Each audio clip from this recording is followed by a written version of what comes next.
Good afternoon and welcome. I'm David Feist, and I will be the facilitator of this webinar today. Our presenter is Deanne Emory. Thank you for joining ANAB for our complimentary webinar on According to ISO, What is Equipment? Understanding Clause 6.4 of ISO IEC 17025-2017. Please note we are recording this webinar so it will be available for viewing in the future. Some logistics before we get started. Due to the high attendance, everyone will remain muted for the duration of the webinar. Please enter your questions into the question and answer box or Q&A box as it's seen on your screen. We have planned time at the end of the webinar to answer questions that are asked. Now to introduce our presenter, Deanne Emory is an ANAB instructional designer. She has more than 30 years experience in quality assurance, quality management in both laboratories, manufacturing, proficiency testing, etc. She develops and instructs training courses and assists with training of ANAB's contract instructors.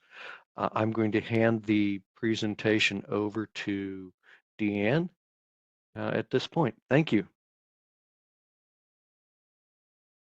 Thank you, David, and welcome everyone. I'd like to go over some of the key takeaways for today's webinar.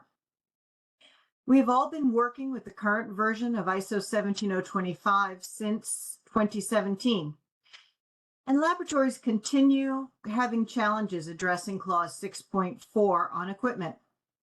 We're going to take the time during this webinar to discuss the requirements and ways to identify laboratory equipment.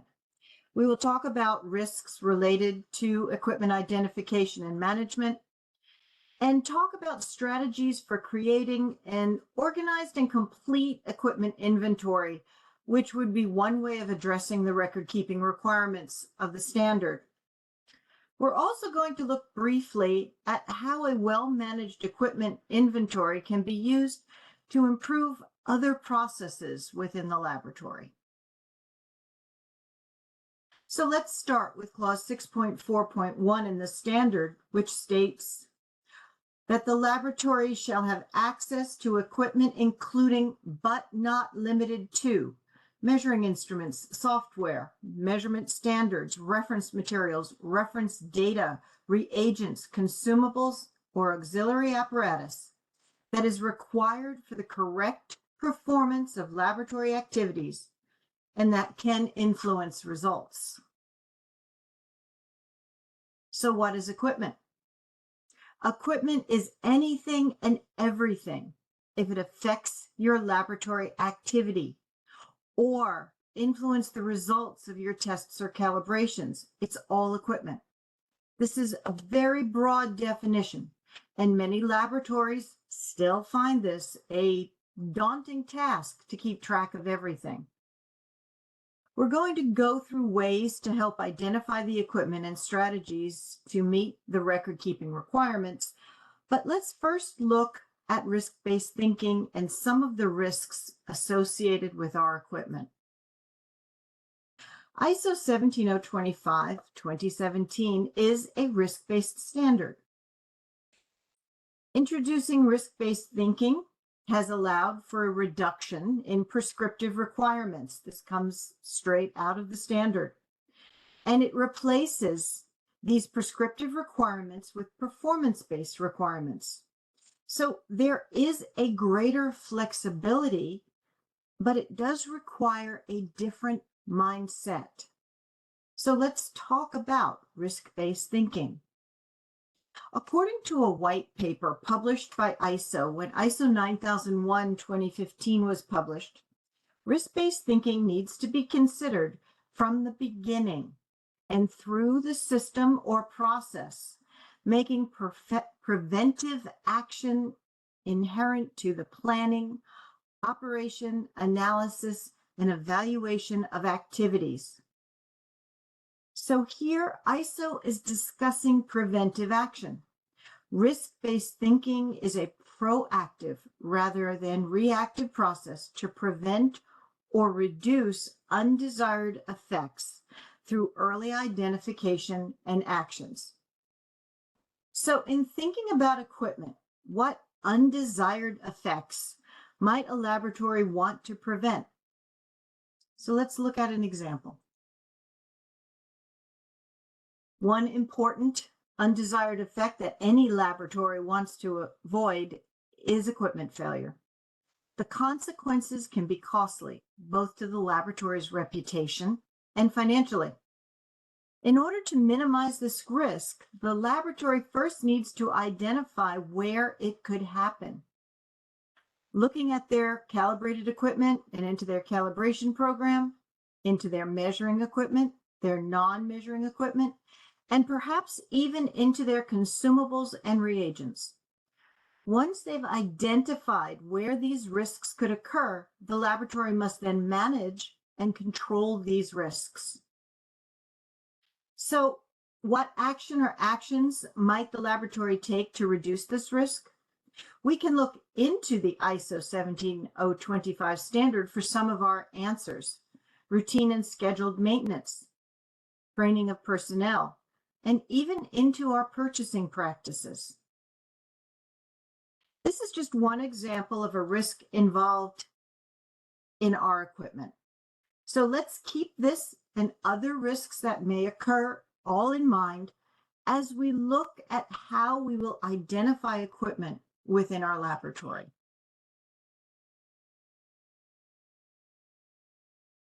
Here we have a typical busy laboratory with many different workstations. But we're going to look specifically at the microscope and start identifying our equipment. We have the microscope itself. There is a camera device with a calibrated digital caliper and a screen. There is auxiliary apparatus, all of which need to be identified. But look closely. You will see that there is an anti-vibration bench. Here is an example of what clause 6.4.1 means by not limited to. The lab furnishings may be as important as the measuring equipment for giving valid results. When looking at our equipment, consider benches, flooring, etc. Does the choice of lab furnishings make a difference when considering the effective use of our equipment? What are the risks involved when choosing our lab furnishings? So what else might you need? Well, consumables are considered equipment. If their choice or quality can affect the laboratory activities or validity of results. So here let's consider our slides, petri dishes, cover slips, immersion oils, cleaning oils, maybe even the lens wipes. The laboratory needs to consider the risks involved in the choice of these materials. So let's look at another scenario. Here we have a mobile laboratory. Let's think about our equipment here. Again, we have all of the 6.4.1 equipment. We may have measuring instruments, standards, reference materials, reference data, reagents, auxiliary apparatus, consumables. But here we have some unique issues. This laboratory moves from place to place. So here we must consider the benches and how they may be anchored to effectively protect the equipment while the laboratory is moving. Might the flooring be important? What about the vehicle itself? Is there a way to stabilize or level the vehicle once it's stopped or parked before beginning laboratory analysis inside? What about the environmental conditions? What controls might be necessary? So we've looked at two scenarios. Perhaps we now have a broader thoughts on our equipment. So let's move on into identification. We're going to go over some tips and techniques for identifying the equipment in our laboratory. So here we're back to our busy laboratory that has a microscope station. And we had been using general observation, looking through the lab. It is one way to consider equipment, but let's look into the ISO 17025 standard itself for another way. Another effective way would be to use your internal audit program. An internal audit geared towards equipment identification may include your methods, personnel training, competence, and may identify gaps in your current record keeping of equipment.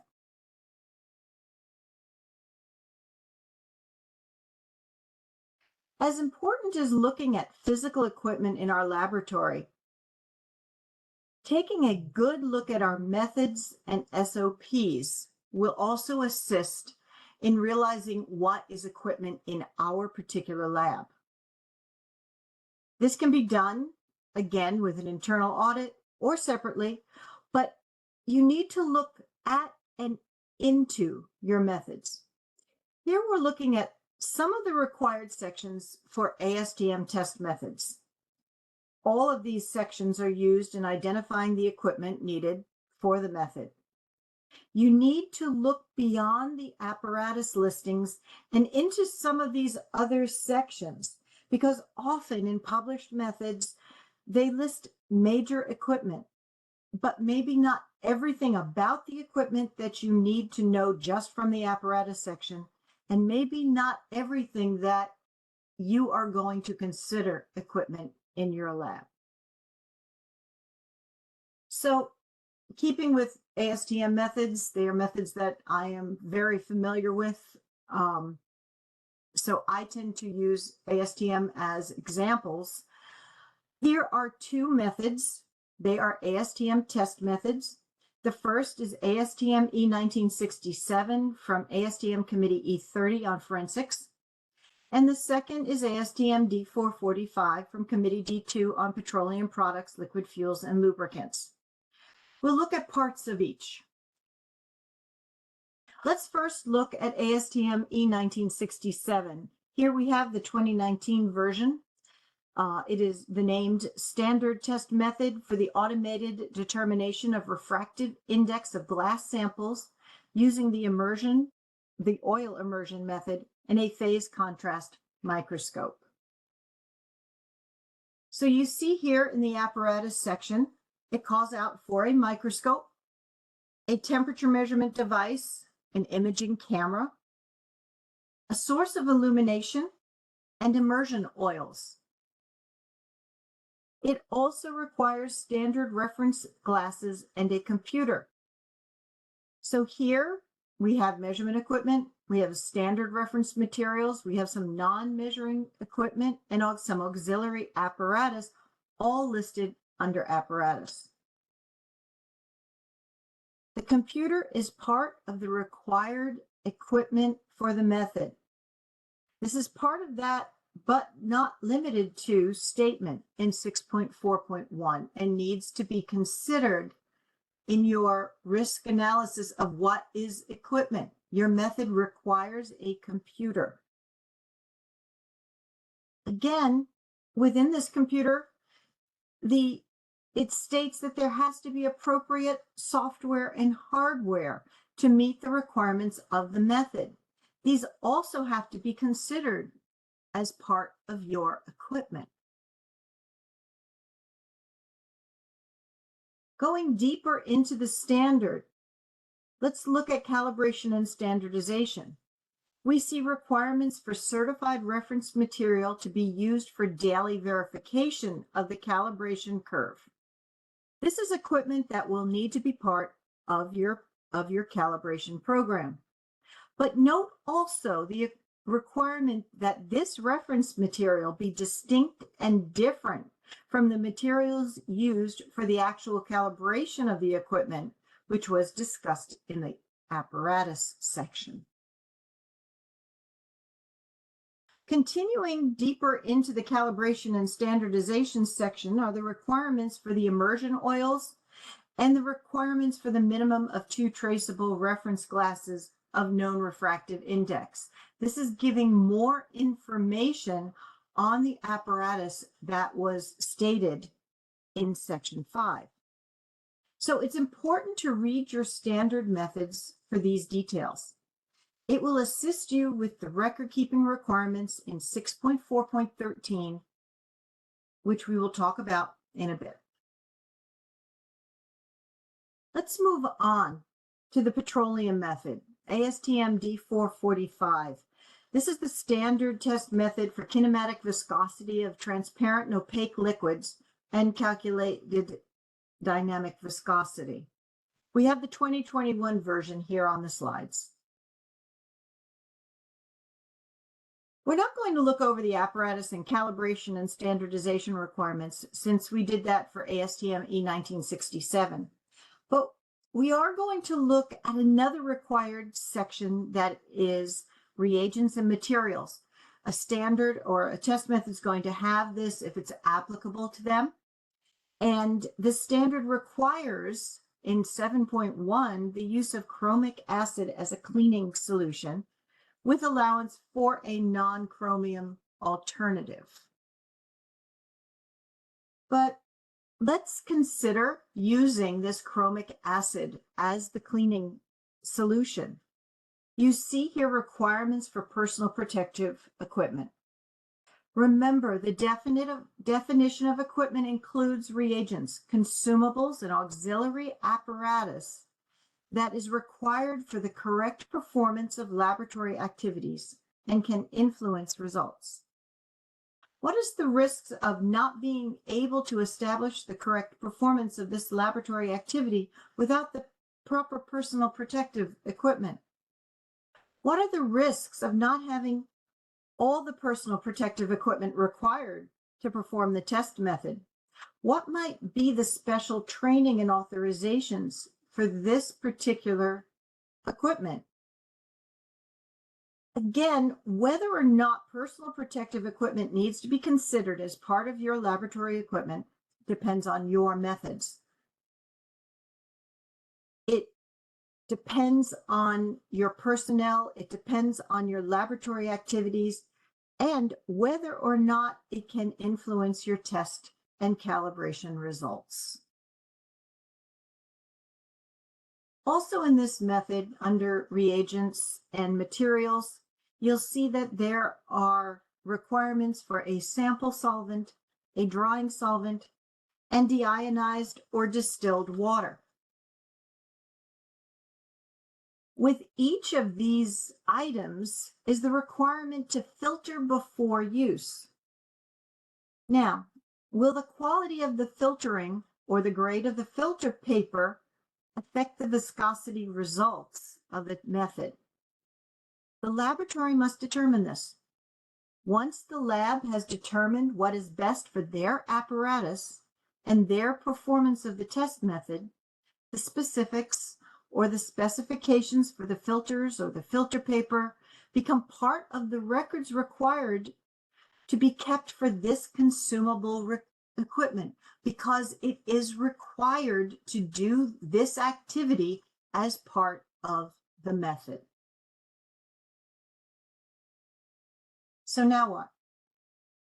We've identified equipment through our methods, through observation, perhaps through internal auditing, and we have lists, audit records, calibration reports, manufacturer's materials, etc. This all needs to be organized. So we go back to the ISO 17025 standard and into clause 6.4.3, which states the laboratory shall have a procedure for the handling, transport, storage, use, and planned maintenance of equipment. So here we need to think about all the equipment. And how do we handle it in the laboratory? How does it need to be transported? How and where will it be stored? What is its use? And if required, what's the planned maintenance? And remember, this requirement for a procedure or procedures is for all of our equipment, not just the calibrated equipment or the measuring equipment. So why do we need to use these procedures other than the fact it's required by the standard? Well, creating these procedures, planning and writing it down will help the lab ensure that they have properly functioning equipment, that it prevents contamination and prevents deterioration.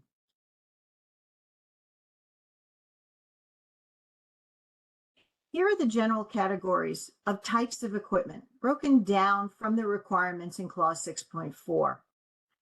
There are requirements for all equipment, which includes auxiliary apparatus, consumables, and reagents, equipment that has specifications, equipment that needs to achieve a certain measurement accuracy or uncertainty, equipment that needs to be calibrated, and there are requirements for a calibration program. Your laboratory needs to be aware of the different requirements for the different categories of equipment. So while 6.4.1 states what equipment is, and 6.4.3 states what procedure or procedures are required, and 6.4.13 states what records need to be kept, the other clauses in 6.4 will assist you in determining your own equipment categorization and how you will inventory, or if not inventory, how you will treat your equipment. We're not going to go through the details of all of these requirements during this webinar, but some of the other requirements are summarized here and give requirements for what need to be done for calibrated equipment, equipment that has failed, how to do intermediate checks, requirements for reference values and correction factors, and measures necessary to prevent unintended adjustments from invalidating results. This all leads us into 6.4.13, which is keeping records. Here is where we start to build our strategy for creating an organized and complete equipment inventory if the laboratory chooses to do so. When I started out in my manufacturing facility and calibration laboratory more years ago than I'm going to tell you, these records were kept manually on forms that we would fill out for different types of equipment and keep the forms as records. And most of them were in notebooks all over the factory, all over the lab, that showed our measuring equipment mostly. So today, we don't have to do it that way anymore. There's a plethora of equipment management software that will assist in creating the inventory. However, whether you are using this commercial software or maybe a tabbed Excel spreadsheet, or even using some manual records, the strategy is the same. The more complete the record of known equipment is in your laboratory, the more useful the inventory will be. So consider which record-keeping requirements are needed for each type of equipment. The laboratory is going to have its categories, and it is going to determine which of these requirements are necessary for the category of equipment that they have created. So most likely, all of the record-keeping requirements will be required for the laboratory's calibration program. Where the requirements for Petri dishes, slides, and cover slips may only include the identity of the equipment, identification, where it's kept, where the current location is. And again, you may add other requirements that your own lab may need. For example, a reorder quantity, an approved supplier or suppliers. So I'll ask the same question again. What is the risk of not having enough information for each type of equipment in order to be able to make sure they're calibrated properly, or for our consumables or auxiliary equipment or reagents, to make sure replenishment is done in a way that the quality stays consistent and the equipment is always available for the methods that require it. If the lab doesn't have equipment management software, which many labs don't, a tabbed spreadsheet can be developed or a similar method can be developed, depending on how the laboratory wants to manage its records.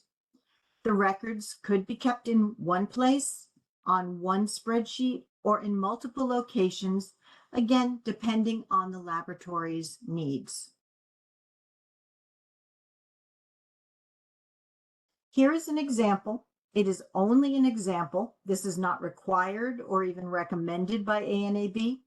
It is just a simple way for us to put a picture to what we're discussing. This particular lab created a multi-tab spreadsheet. Each piece of calibrated and measurement equipment has its own tab. The spreadsheet is structured to include the information, all of the requirements in 6.4.13.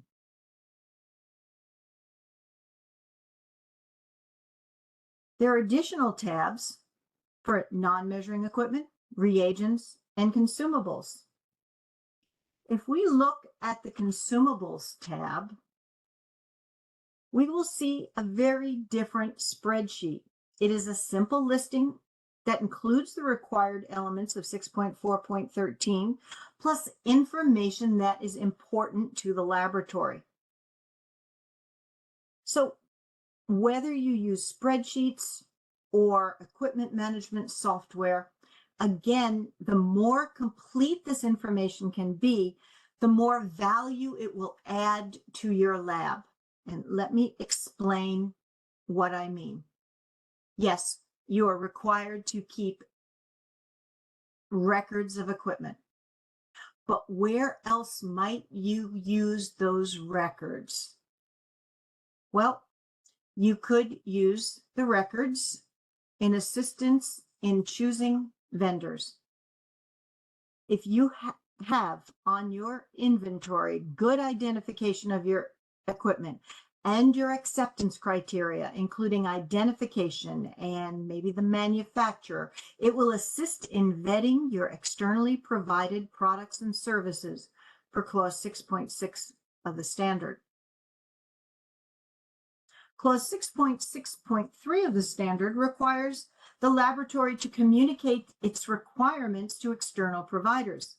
Again, if the equipment inventory or equipment list has your specifications and acceptance criteria written, and the products and services required are all known when ordering from your vendor, the information will be there for the purchasing agents to use. Again, 6.4.4 states that the laboratory shall verify that equipment conforms to specified requirements before being placed or returned into service. Again, the acceptance criteria reference to the identity of the equipment may be used to verify that conformance if you're doing receiving inspection or other types of verification when the equipment is coming back into service or new equipment is arriving into the laboratory. Training of laboratory personnel, according to clause 6.2 of the standard, needs to include competency requirements. Having complete records of all equipment for each test and calibration method can aid in creating your training program, including, if applicable, the personal protective equipment and health and safety requirements if your methods require them to be looked at as equipment. A well-organized equipment inventory can also assist in creating an uncertainty budget. What needs to be considered? Look in your equipment inventory, and it may assist you in meeting the requirements of clause 7.6. And although there may be other areas that the inventory can help, the last one I want to talk about today are that our equipment records can assist in fulfilling the requirements of Clause 7.2 on the selection, verification, and validation of methods. It's going to assure that verification materials are available for methods, and it'll assure that during validation, all equipment required by a test or calibration method is adequate for intended use. It's going to help you make sure that everything that you are doing with that method is adequate for intended use.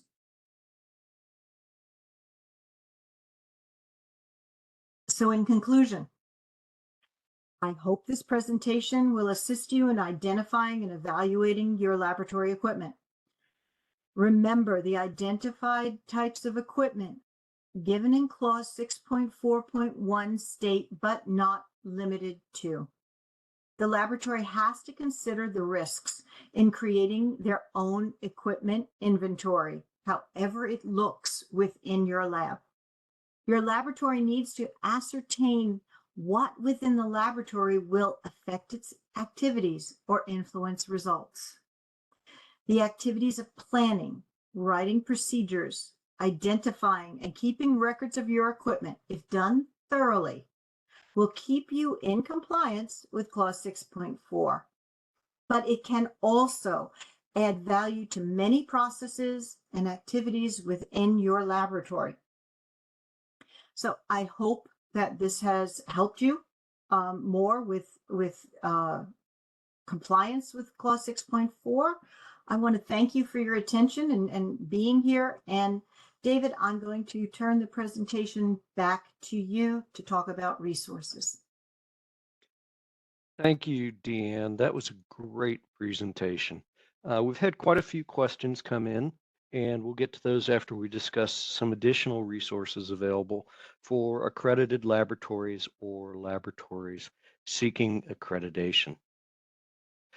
The webcasts that we see are free pre-recorded videos that ANAB puts together, providing additional information on accreditation and standards requirements.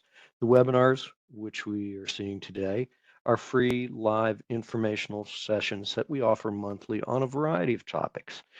The ANAB blog page has a wealth of information related to risk, accreditation standards requirements, and many other topics.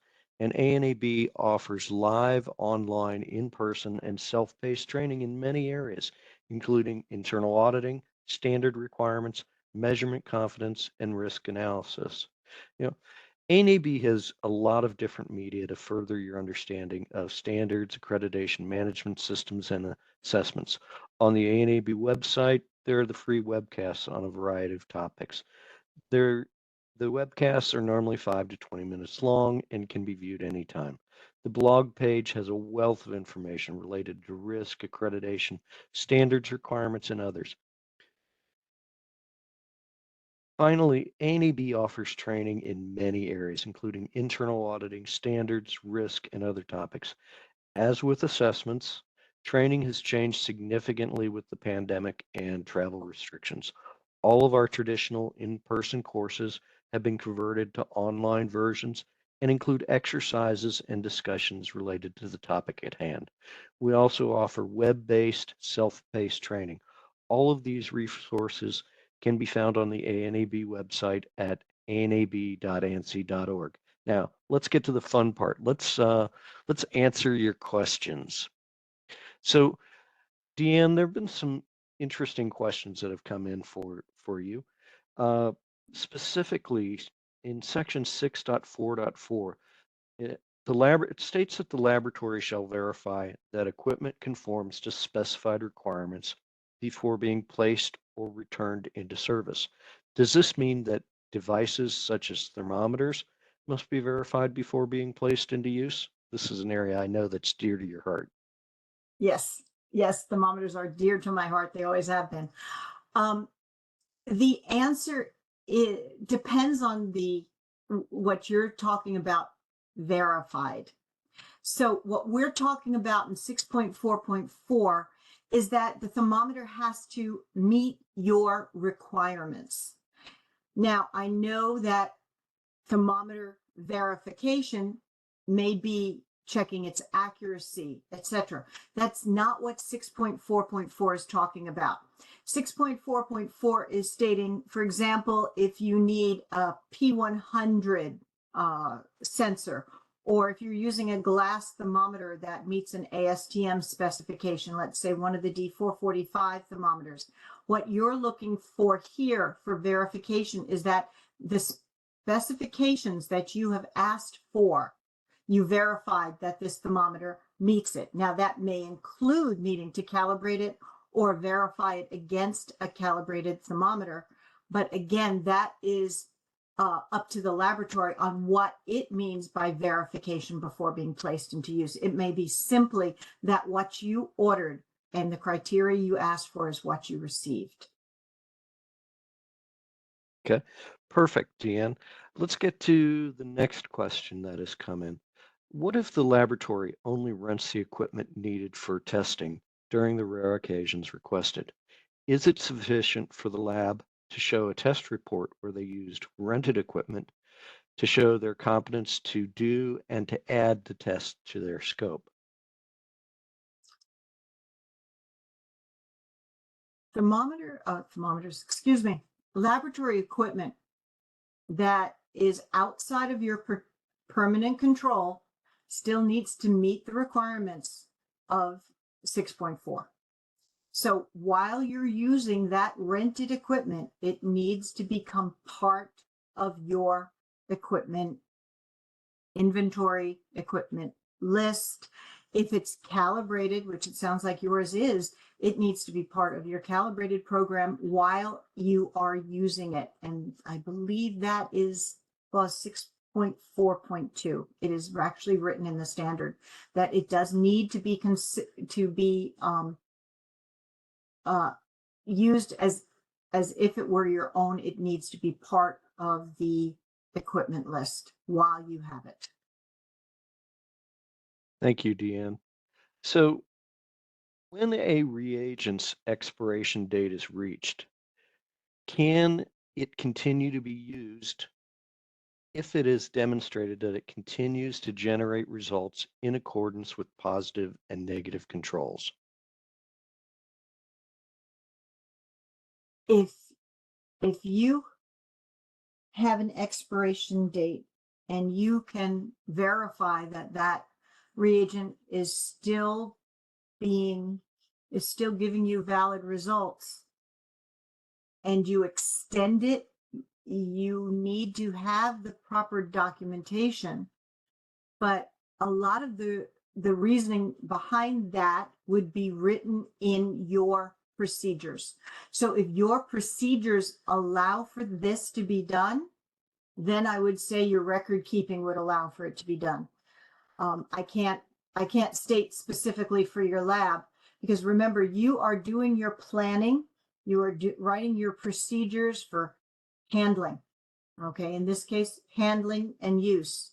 If extending dates, whether they be calibration dates or expiration dates, is allowed within your laboratory and you've got the documentation as to why you allow this, then there would be no reason not to.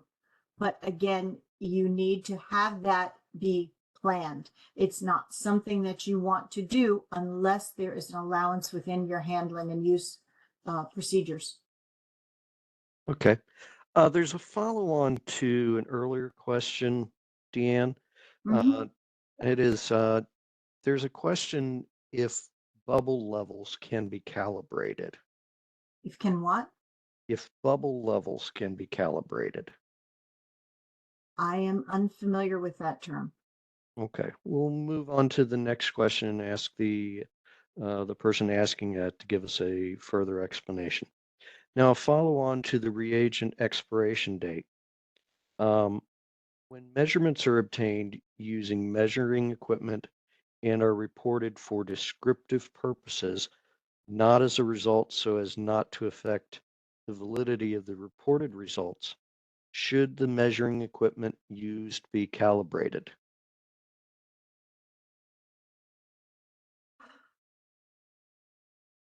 Basically, if they are Oh, reported as yeah. reference. we've got a lot of different types of laboratories here, and I'm not quite sure, who this attendee is.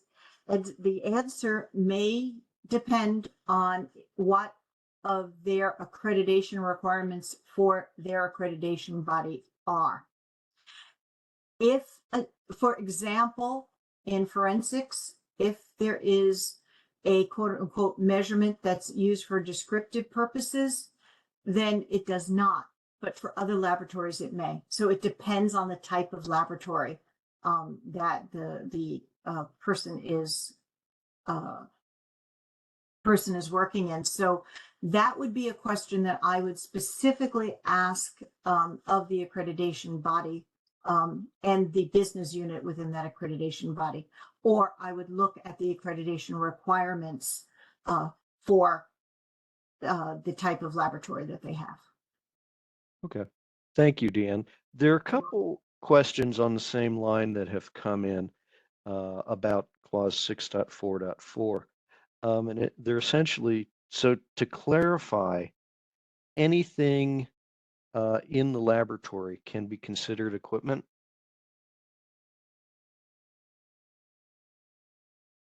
It can be if it affects laboratory activities or influences results. So again, you've got to look at that definition and decide using your method, looking at your methods and how you are obtaining results to decide whether something is or is not equipment. For example, if you're doing a wet chemistry and it's on a bench, maybe any type of bench would be perfectly adequate. But if you are doing something that a vibration may affect the validity of your results, or then maybe at that point, the type of bench you use is important. Again, there are a lot of different scenarios that you can look at and say, well, in this case, yes, this might be a piece of equipment, maybe it is not. Going back to our consumable, our filter paper, if you are doing a qualitative result and you just want to see something and you need some sort of filter paper, that filter paper may or may not be part of your equipment.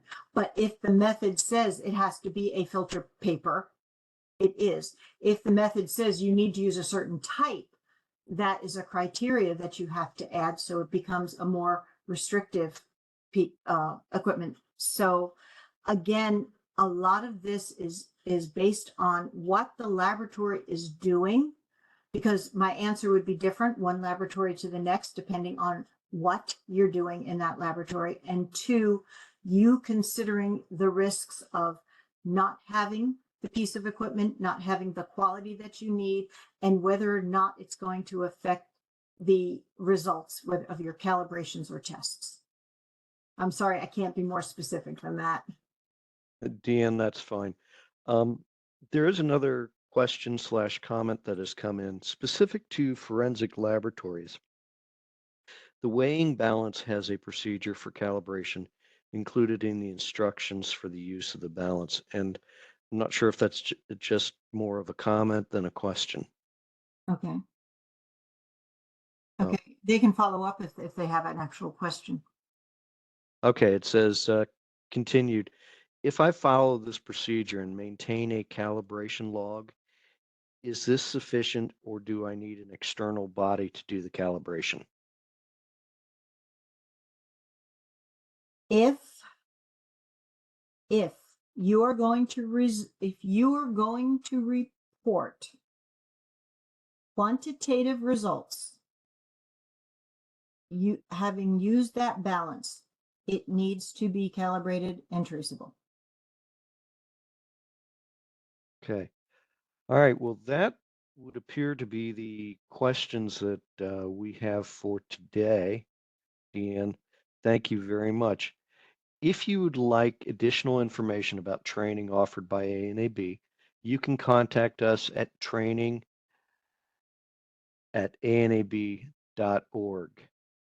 If you have questions about accreditation or the services that ANAB provides related to accreditation, contact anab@anab.org.